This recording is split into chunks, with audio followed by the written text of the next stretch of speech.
This is a serious issue, and there are a lot of related issues. The gentleman who spoke before me, I have a great deal of respect for and affection. We treat one another with respect. We put a price gouging bill on the floor because we were concerned about those spikes in pricing. Indeed, we saw as Ike was coming and bearing down in Texas, before it ever got to the shoreline, there were $5 per gallon prices. Before it ever got to the shoreline, before it ever destroyed anything, my friend voted against the price gouging bill. These are serious pieces of legislation.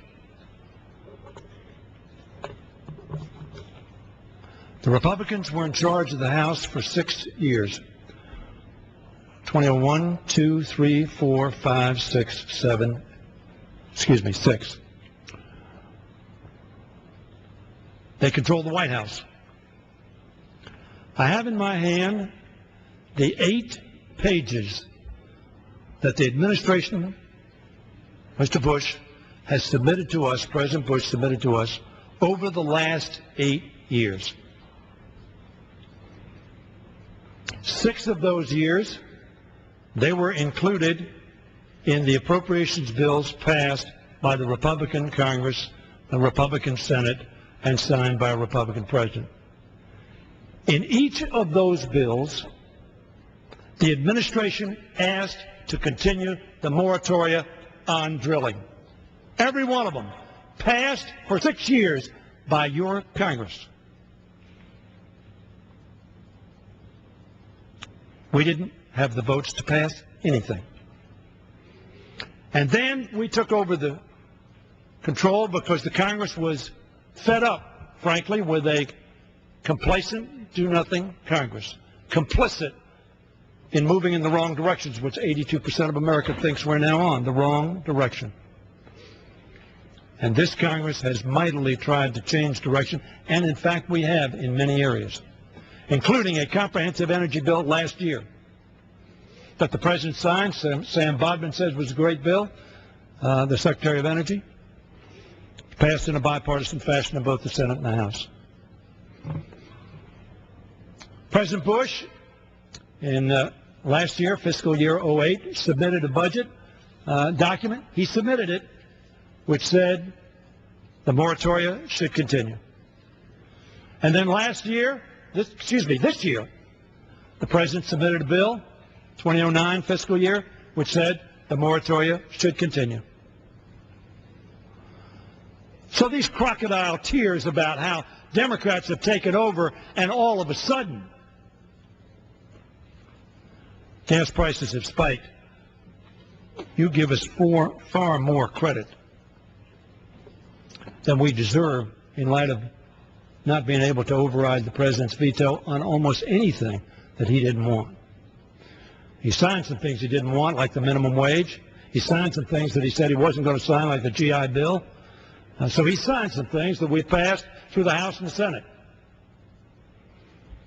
But these crocodile tears are unwarranted by your record and by the submissions of the budgets by your President for 8 years running.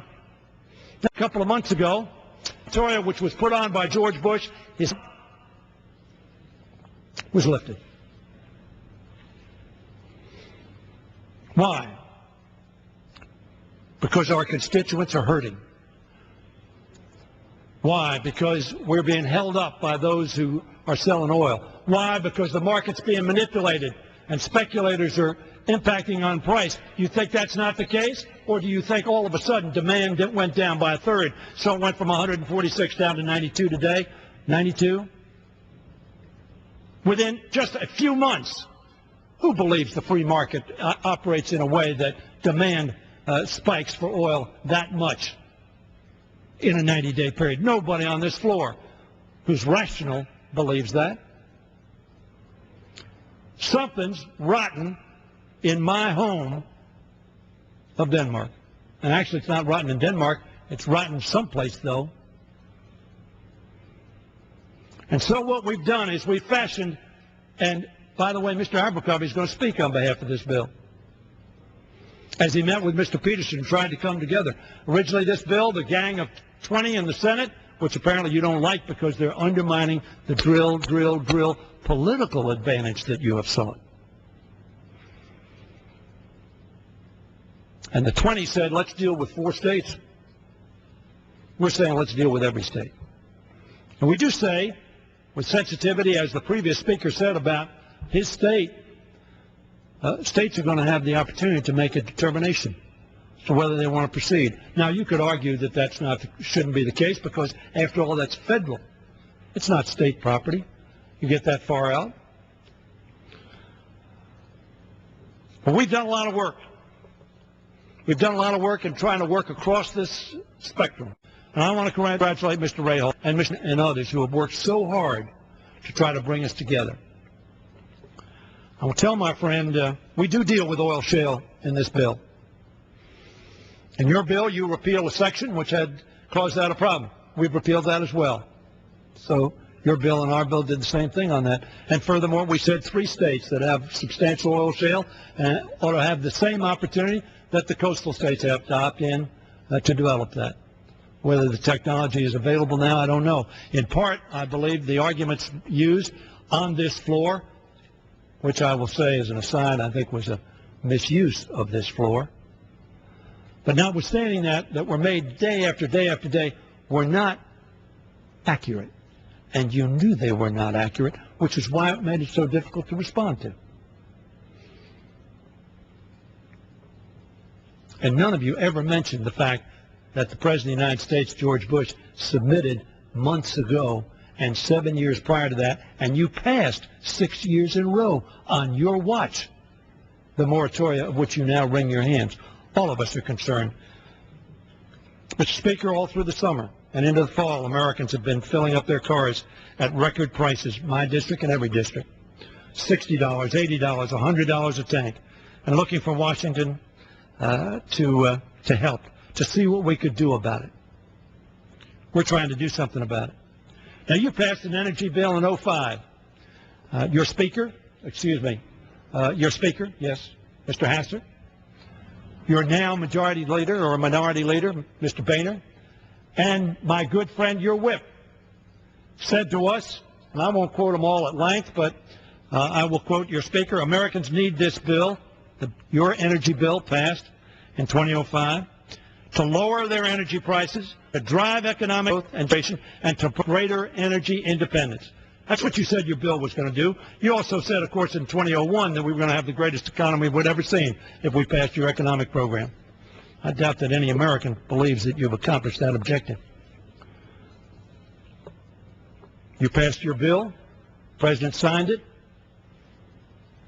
Just a short number of months later, prices went from $1.46 when you took over to over $4.20.